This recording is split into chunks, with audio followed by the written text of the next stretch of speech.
విశాఖకు ముఖ్యమంత్రి చంద్రబాబు రేపు డీప్ టెక్నాలజీ సదస్సుకు హాజరు.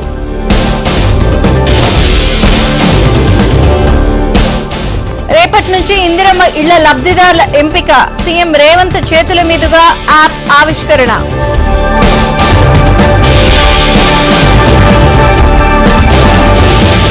ఈ నెల 9 నుంచి తెలంగాణ అసెంబ్లీ సమావేశాలు, నోటిఫికేషన్ విడుదల చేసిన గవర్నర్ జిష్ణుదేవ్.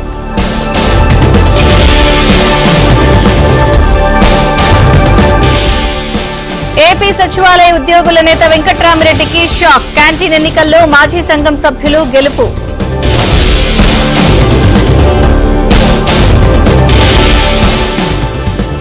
స్టెల్లా నౌకలో లోడైన రేషన్ బియ్యం ఎంత?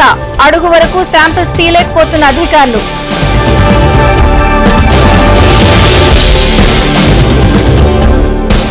జగనన్న కాలనీల్లో అడ్డగోలు దోపిడీ, ఇంటి స్థలాలు చదును చేయకుండానే కోట్లు స్వాహా.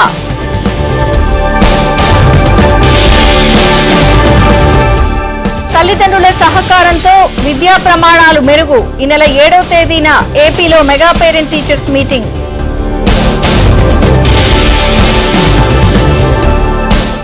ఇసుక అక్రమ తవ్వకాలపై సుప్రీం సీరియస్, ఆంధ్ర, తమిళనాడు సహా 5 రాష్ట్రాలకు ఆదేశం.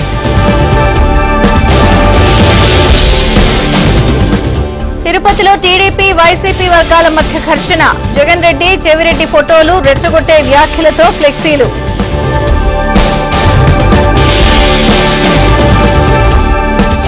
సత్యసాయి జిల్లా కొత్త చెరువులో ఉద్రిక్తత, అక్రమ ఇళ్ల కూల్చివేత అడ్డుకున్న వైసీపీ నేతలు.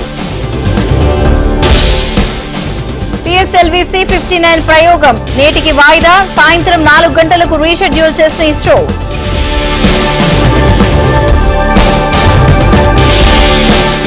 తెలంగాణలో పలు ప్రాంతాలకు వర్ష సూచన, తుఫాను ప్రభావంతో తగ్గిన చలి తీవ్రత.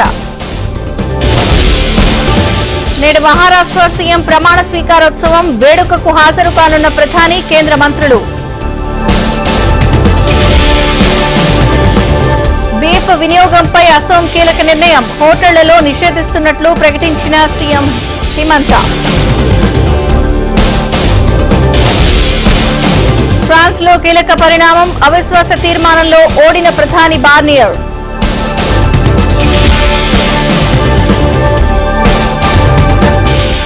రష్యాకు ఉత్తర కొరియా మిలిటరీ సాయం, జూన్లో ఒప్పందం చేసుకున్న పుతిన్, కిమ్.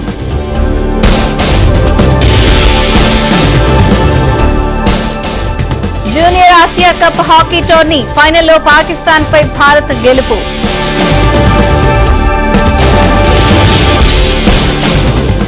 వైభవంగా అక్కినేని నాగచైతన్య, శోభిత వివాహం, కొత్త జంటను ఆశీర్వదించిన సినీ రాజకీయ ప్రముఖులు.